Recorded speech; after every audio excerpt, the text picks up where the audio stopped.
Hey everybody, welcome back to the closing table. I'm your boy Doug Yop with the Oceanair Realty. I'm here with my boy Ben Hawkins, Lend with Ben. Ben, it's been a little bit, but we're back. You ready to hit the ground running? Let's roll, brother. All right, let's do it. Something new out of the gate. The Hurricane series just got real. Now, if you remember, they had about a week and a half layoff because they completely dismantled the last two opponents that they played. They were 8-0 after the first two rounds. Then we had the first game against the Canadians. And guess what? They got boat raced. It was 4-1 at the end of the first period. They lost 6-2. They were definitely rusty. But since then, they've regained the home court advantage, and they've won games 2 and 3, game 3 in Montreal, both in overtime. Looks like our boys might have shaken the rust off. What do you think? Can they keep it up tonight? I mean, it's a tall task. Montreal's got a great hockey club, but Carolina's really doing something special. I think I saw a chart where they were like 7 or 8-0 recently in overtime or something like that. It was an insane stat about their overtime prowess. And so I'm just excited. I think it's great for the city of Raleigh, great for the state of North Carolina. And go Canes. I know the Las Vegas Knights just swept Colorado last night. So they're going to be the ones that could potentially be very rusty if this series, extends and goes 7, perhaps. So then the Golden Knights will have to fit that bill of being the rusty spoon, if you will. What do you think, Doug? There you go. Well, they've really been limiting the Canadians' shots, which has been incredible because, over the year, they've been pretty dominant. We talked about them beating the Canes multiple times during the year in a previous episode. So as long as they can continue to limit their opportunities, they've got a fighting chance. So we'll see. They're playing well right now. Even Brenda Moore said these guys are confident and they play calm. They're confident going into overtime because they've won so many of them. So we'll see what happens. But it's fun to see that they recovered after game 1 because that first period was just a punch in the gut. And we're like, oh, every bad thing that we thought was going to happen is happening. But they flipped the script. So hopefully they'll keep it going. Amen. All right. Well, let's keep it moving to your approved. So, Ben, last week rates hit, a 9-month high up at about 6.25. But since then, they've backtracked a little bit, so every week we talk about rates. We talked about oil. Oil took a pretty nice drop over the last couple of days. I haven't looked today, but I think yesterday we were down around $93. What are you seeing? Because I know you're keeping an eye on this, and where do you think we're headed? Well, oil right now is 78.92 as of real time, as of us speaking. So it has gone down. That's a good start. The 10-year Treasury, as a result, this morning is down 0.014 ticks. So it's below 4.5%, causing rates to not increase like they had the last couple weeks, but to basically be a little bit flat, maybe gaining a little bit of favor in pricing. At the end of the day, I'm still of the mindset, why are we negotiating with people in Iran that haven't negotiated in good faith for 47 years? They don't have any type of military at this point. They have nothing. Why are we negotiating with these people? You went in there to do a job, get it done. Let's not drag this out like we have everything else in the Middle East. I applaud a peaceful solution, but in this case, these people have been less than this administration in Iran. The IRGC has been less than peaceful. They've been less than diplomatic. And it sounds like from all reports that the people of Iran really want to see a change. So to get back to how, I go off on that tangent to say when that gets settled, things will start to settle in. Right now, we have a new Fed chairman that's coming in, and he has no plausible data to really cut rates. Jerome Powell, before the Iran conflict, had a litany of data that supported cutting interest rates. He just didn't do it. So, those are facts. That's not my opinion. Those are solid facts backed by real numbers. In this case, right now, we don't have the data to cut rates. So, it all is going to rely and depend on this Iran conflict getting settled, and then we can see where we hit. But I have a feeling that when it does, and gas prices go down, inflation's going to cool off, then they can aggressively hit rates. Then you're going to see aggressive drops. Yeah, I mean, I think as the markets typically do, they try to anticipate what's going to happen, right? And maybe react before they did. We got some good news over the weekend about hopefully getting a deal done this week. And I think the market reacted kind of accordingly. And now it's looking like maybe nothing is going to happen this week. I think the problem is, not to get too into the whole conflict thing, is, but who do we even know who we're talking to is the right people to be able to say that, they're going to do it? Because you've got the guard doing one thing, controlling the military. Are we talking to them? Are we talking to somebody else? Are they working together? Are they working separately? Based on what happened yesterday when they started dropping mines in the strait again, doesn't seem like they're working towards a goal, right? So, and that led to us having to act. So there doesn't seem to be a lot of clarity. I think everybody wants to be optimistic because they want to get it over with, because they know what will happen ideally when it's over with. But until something concrete happens, we can't just keep saying we're near a deal every week and letting the markets yo-yo. Just get something done, or either cut the head off the snake or come up with an actual deal. So we'll see. Well, let's keep it moving. Let's move on to Hunt. Nobody wants to be book solid anymore. For years everybody bragged about being busy, and now it feels like people want to do the opposite.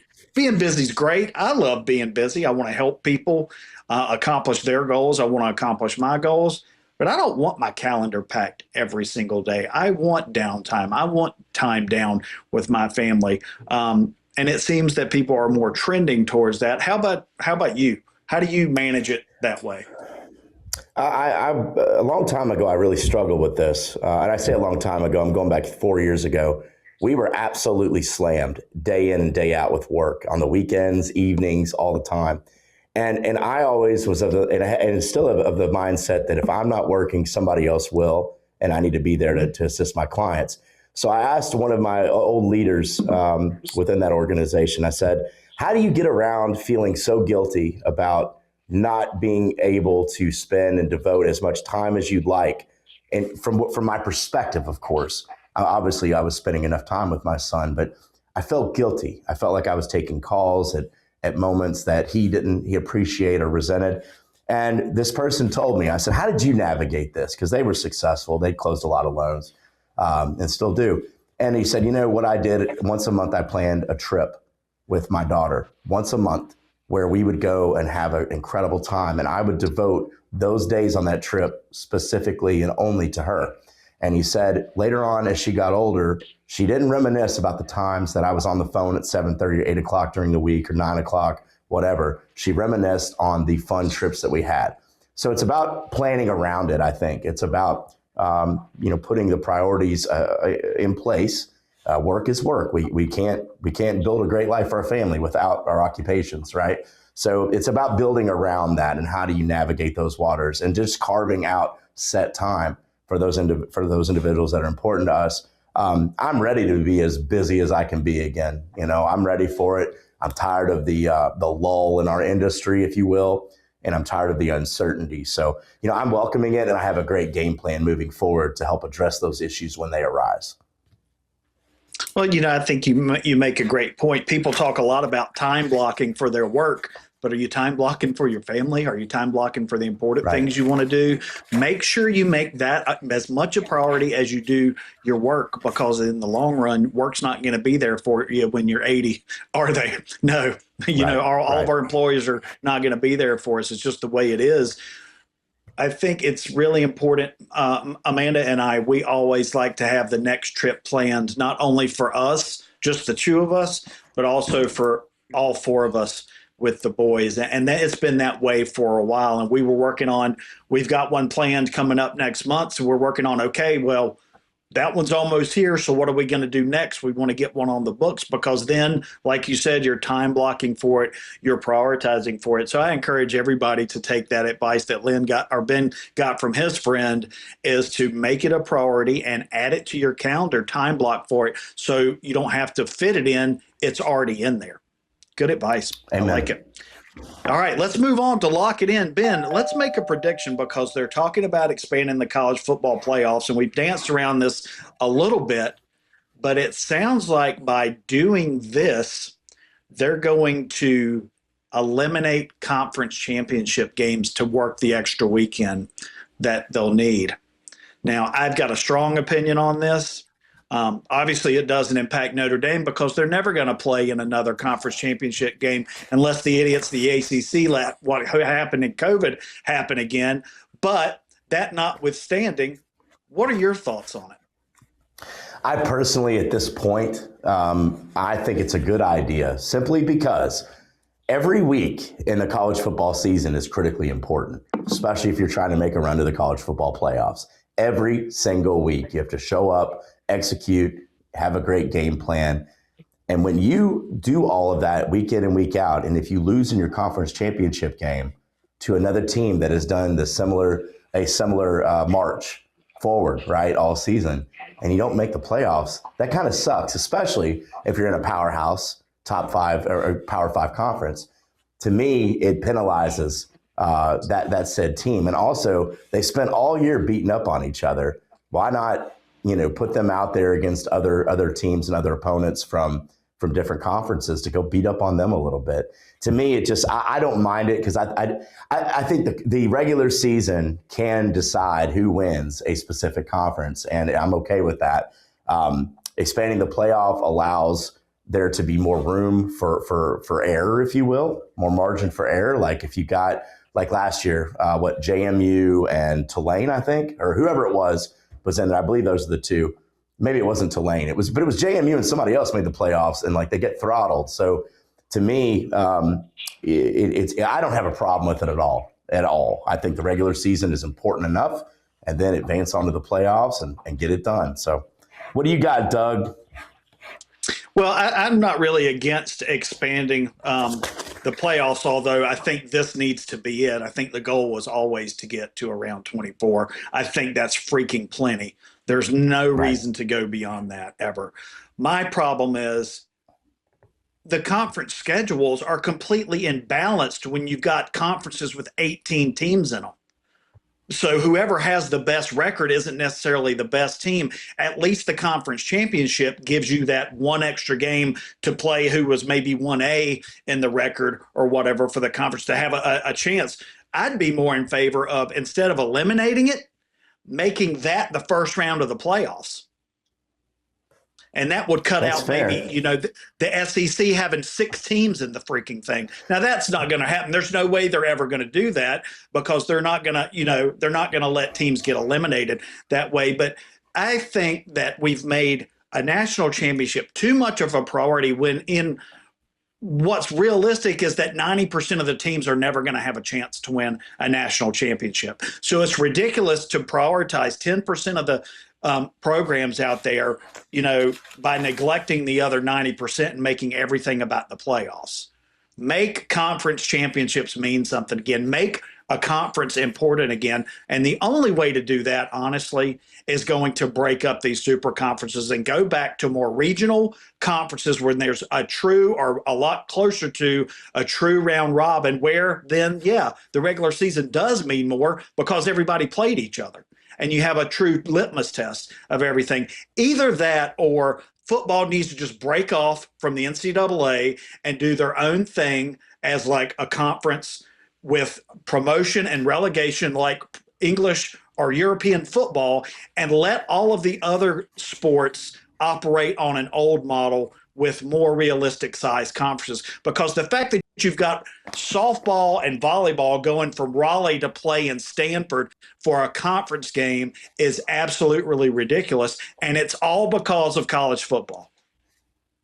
I don't disagree with that. My only thing is if you're going to make the conference championship game that important again, like a playoff, you can't penalize another team that may be coming in there undefeated and doesn't win. Because hypothetically, that could be a Final Four or Elite Eight matchup in the 2014 format. You see what I'm saying? So it's to me. No, I get what you're saying. I get what you're saying. It's just for me. It's like, okay, well, you're already going to pit these teams in the playoffs anyway. What's the point? But again, the conference needs to mean something, and I think it really does. Each game in college football means something week in and week out. So at this point, it's a mess anyway with the NIL. I mean, it's been pay to play for a long time. Just under the table. I mean, you could see that look at Georgia for 2026. They have the 17th ranked recruiting class in the country. You go back 5 or 6 years ago, they'd have had the number one or number two. Well, why is that? Is it that many people don't want to go to Georgia now? No, it's because schools have opened up their pocketbooks. All right, well, moving on to due diligence, let's get practical. Why the perfect house usually isn't the house that buyers win. Buyers chasing the perfect house are usually chasing the house everybody else wants too. Also, another point that I'll make to a lot of people, based on my experience and conversations with lots of buyers, is even clients who build a home from the ground up, 2 months into it, they're like, oh man, I wish we'd done A, B, and C different. Because your life changes and you never know what's going to happen until you get in a place. My advice is never look for perfect, because I'm not sure perfect exists, especially if you can't live in it before you get it, before you buy it. My advice is get the things that you can't change or aren't willing to change after you move in. And what is that? That's location. Maybe that's lot size. Maybe that is the footprint of the house or the floor plan, school district, something like that. Not that I want anybody to settle, but I want you to realize that you're never going to get 100% of what you want. Always make sure you make a list of the priorities that you and whoever you're maybe buying it with can agree on, and then work on getting those. And if you get the other things you want too, that's great. But at a minimum, get those things. Where do you stand from your point of view, Ben, and maybe the conversations you have with folks?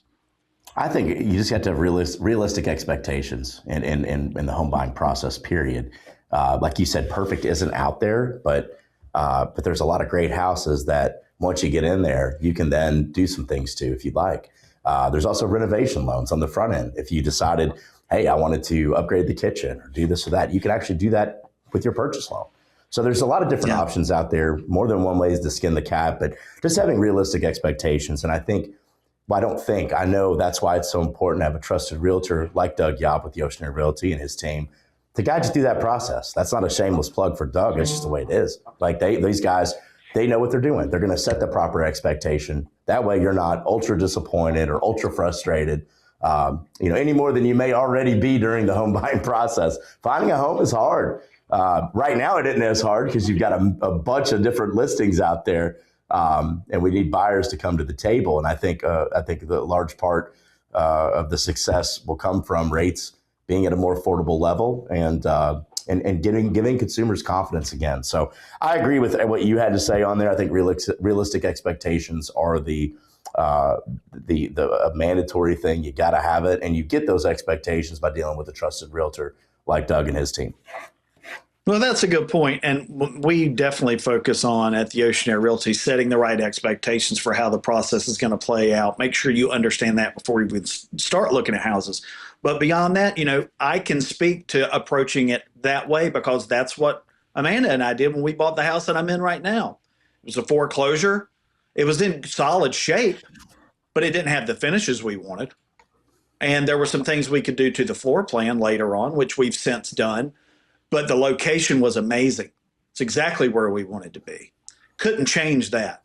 Had the lot size that I wanted. Couldn't change that. Had the garage that I wanted. Couldn't change that, or not without spending a lot of money. But what I can tell you is since in the 12 years since we've been here, we've done the things to make it what we want to do. And I'm not saying it has to take you 12 years. I wish it hadn't taken me 12 years. But we've had a chance to make it our own. And sometimes doing that is better than buying something that you think is going to work, but it really isn't you. And then you maybe pay more for that. I've done one of those loans with Ben to do renovations on my house, and it worked great. So I can speak to it backwards from what he was saying. That's a fantastic option to take advantage of as well. So just know that you have options and go in with not only open expectations, but with a vision. And that's what I try to bring to, not just from my experience, because honestly, a lot of people have a hard time picturing what could be possible. One thing I try to do is walk them through what could be possible based on my experience, not only personally, but, helping other people as well. So hopefully there's a lot of value in that to help people. And at the end of the day, that's my biggest goal, is to provide a lot of value to help people make a decision that they're comfortable with, Absolutely. All right, well, let's keep moving on to fix this. Ben, we've griped about a lot of stuff on here, but I don't think we've ever griped about how buying a concert ticket feels like buying a used car. Uh, why, man? Why? Why is Ticketmaster such a pain? I mean, we've allowed these things to build to the place where they are as consumers. I mean, it's just like with me. We could talk about concerts. It's same for sporting tickets. It's the same thing. If I take my Carolina Panthers season tickets and I list them for sale, not only does Ticketmaster take 20 to 25% off of what I sell it for, they also charge the buyer a buyer's premium, and it's like 20% in itself. So they double dip you. You have no other option of how to sell those tickets unless you do it privately, which you're taking matters into your own hands there, that it's going to be a secure transaction with somebody that's not trying to scam you. They know Yeah. they have the market cornered. I remember back when I was growing up, I was probably like 12, 13 years old. And I remember Pearl Jam, which I'm not, whatever. I remember Pearl Jam, and they made a big stand against Ticketmaster, this big protest, because of the fact that Ticketmaster was charging like $30 to go to their concert. So they're like, no, there's no need for all that. What happened? What happened? Apparently that protest got pushed by the wayside. Apparently it went nowhere. Now, going to a concert is literally something you got to like seriously budget for. Even a smaller show at a smaller venue, you get lawn tickets here in Wilmington for $100 to sit on a lawn, a piece of grass, and I'm not willing to do that. I would rather pay more for good seats, but to find that, I mean, I've paid an inordinate amount of money over the years for concerts, and I feel like every time I get ripped off. Also with Panthers tickets, unless they're having a good season, I get destroyed. But Ticketmaster still gets their cut. So for me, I think this is a disgrace. I remember the prior administration talking a lot about something they were doing to fix this. No pun intended. But nothing ever happened. So what are we going to do? What are we going to do? The artists can also have a role to play in this. Taylor Swift could say, listen, I don't want to charge $2,000 or $5,000 for a mom and her daughter to go watch me sing. How about I just charge $100? Then see what Ticketmaster does then. Are they going to inflate the price? I'm just saying, like, when is enough, guys? So Right. Right now, it's got to be a show that I really want to go see for me to pay the price. And I just really don't care that much, to be honest with you. Let them pay me to come hear me talk or sing, right? Let them come pay me. No Ticketmaster fees. I got you. One thing that I think is good that some of the things have started doing is they show you the price, at least with the fee in it. So when you're clicking on the seat, you know the true price right then. It doesn't go up 30% when you go to check out, which was completely disingenuous. Not saying that the fees are still fair, but at least you know when you're looking over the stadium or whatever and you pick your seats. I will say, though, one thing that happened last year was with the Oasis tour. They prevented people from being able to resell over the list price. And if you were, they were taking the tickets back and they were invalid when you got there, which I think, is a good thing. Now, the consumer, if they end up not, or if they end up not being able to go and resell it, then they're going to lose money because of the fees that are taken out. But at least you don't have people price gouging, which I think is what they really need. What they really need to cut out. So anyways, they're probably never going to get it fixed. Yeah, they did talk about it, but nothing ever happened. So moving on to counter offer, and we're going back to Food Fight, which is a new spin on this, which we just started last episode. Ben, Coke versus Pepsi. Yeah, I mean, I like Cokes. Pepsi is sweeter. I don't like what Coke did with all their DEI stuff and the things that they were coming up with during the woke crisis, if you will. So I'm not a big fan of them, of their internal policy. They sent out some internal videos to their employees that were absolutely disgusting. And so I'll drink a Pepsi over a Coke any day of the week, just because Pepsi, from what I understand, didn't get into all that. So, I don't know. I really need to quit drinking both of them because I don't like diet drinks. I only like the regular leaded stuff, and I won't do a zero. So, maybe it's better for me to retire both of them. But at this point, it's a toss-up for me. I would say because of that fact that I mentioned a few moments ago, I would go Pepsi over Coke. Well, I can tell you, I've mostly moved on from drinking diet drinks. I drink Zevia now, which is fantastic. I really love Zevia. And now when I go back to Coke or Pepsi, I can taste the difference, and I don't like it as much. But every once in a while, I do like to have a Diet Pepsi, and I think Diet Pepsi is far superior to regular Pepsi or Coke, or definitely Diet Coke. It just tastes better to me. Also, a big determining factor, to be honest with you, is Pepsi was born in North Carolina. So, I love North Carolina. That's our cola. Now, we also do have Cheerwine, which is a different conversation. But for me, and I know I've got family members that disagree with me. My dad, my brother, they're Coke all the way. Not me. Don't really enjoy it. I'm Pepsi all the way. Let's keep moving. On to number 8, getting local with our North Carolina lens. So NC State's baseball coach announced his retirement at the end of the regular season. Elliott Avent, he's been the head coach at NC State for baseball for 30 years. Now, they got bumped in the first round of the ACC tournament, but their season successes were enough to get them in the NCAAs, and they made it to the Auburn Regional. So we're all hoping that they've got one more run left in it for Coach. Maybe they could get him back to one more College World Series. Ben, what do you think? I'm rooting for everybody local to make a run. I think it's great that they still did enough during the regular season to make the NCAA tournament. Similar situation, Dan McDonald has been Louisville's baseball manager for, 20 years now, and Dan's done an incredible job there.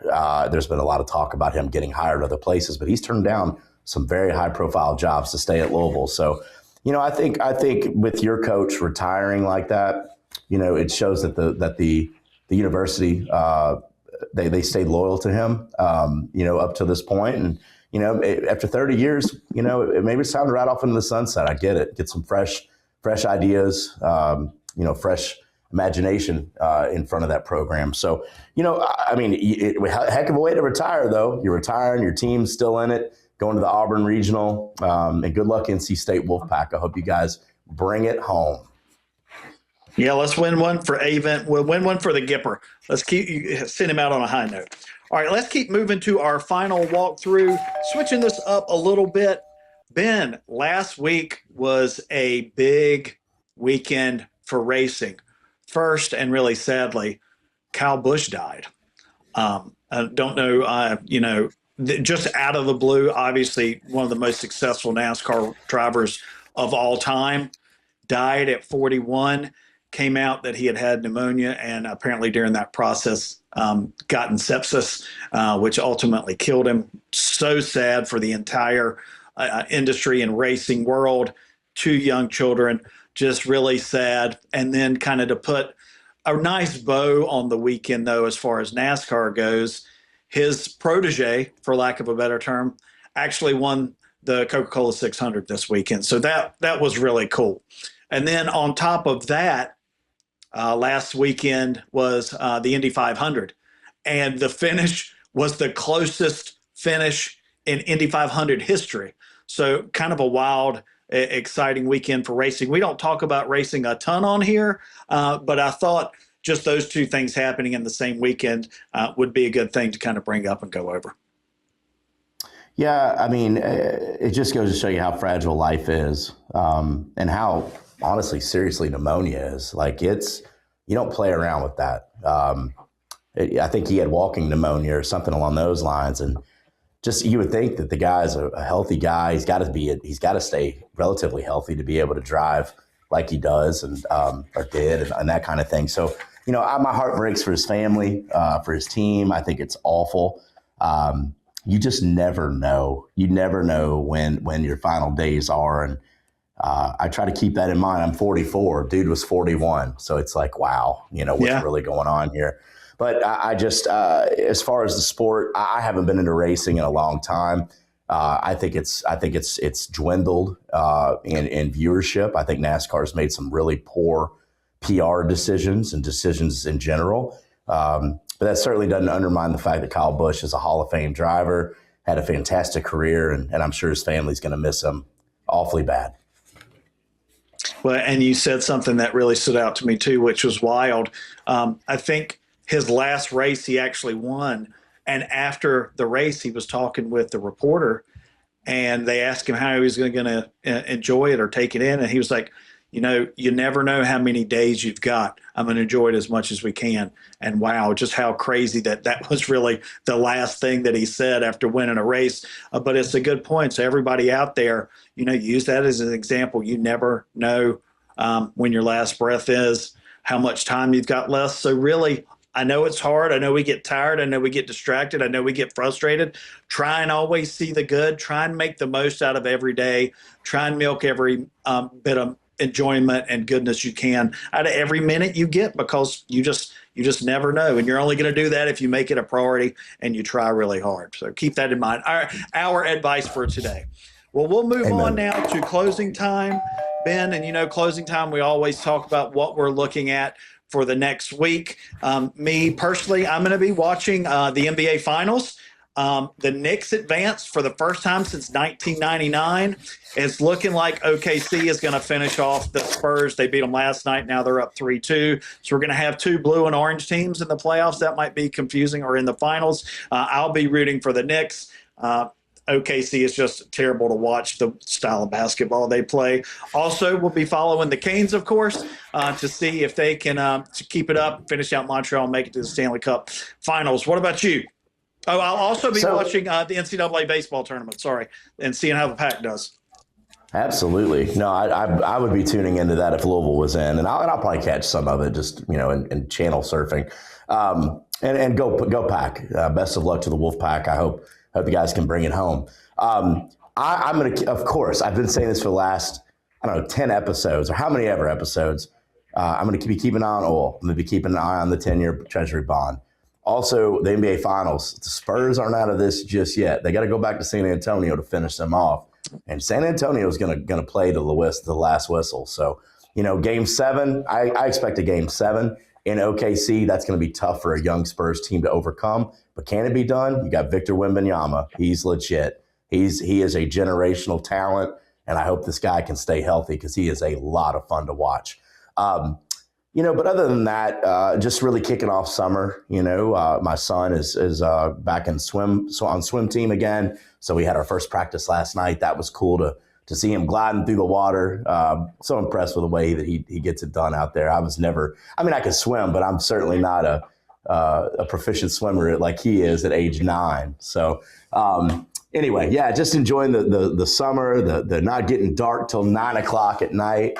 And gonna have to fire up the boat soon. I had to get a bunch of repairs done, and it's up and running again. So excited to get back out there on the Intercoastal Waterway as well. Well, you guys, if you're out there at Lee Island, watch out for Ben, because he drives like a maniac. So hide your kids. No, I do not, Doug right. Yop. I'm Captain. I am Captain Safety out there. Captain Safety. Captain Safety. All right. Well, friends, it's been great. Thanks for joining us. Remember to like and subscribe and share with your friends. We'd love more of you to join us. Also, comment if you've got topics that you'd like us to talk about, or you just want to chime in on one that we've talked about. We'd like to hear what you all are thinking too. But until next time, thank you, Lynn with Ben, for sponsoring us. Thank you, the Ocean Air Realty, for sponsoring us. And we'll see you again soon. This has been The Closing Table. We are closed.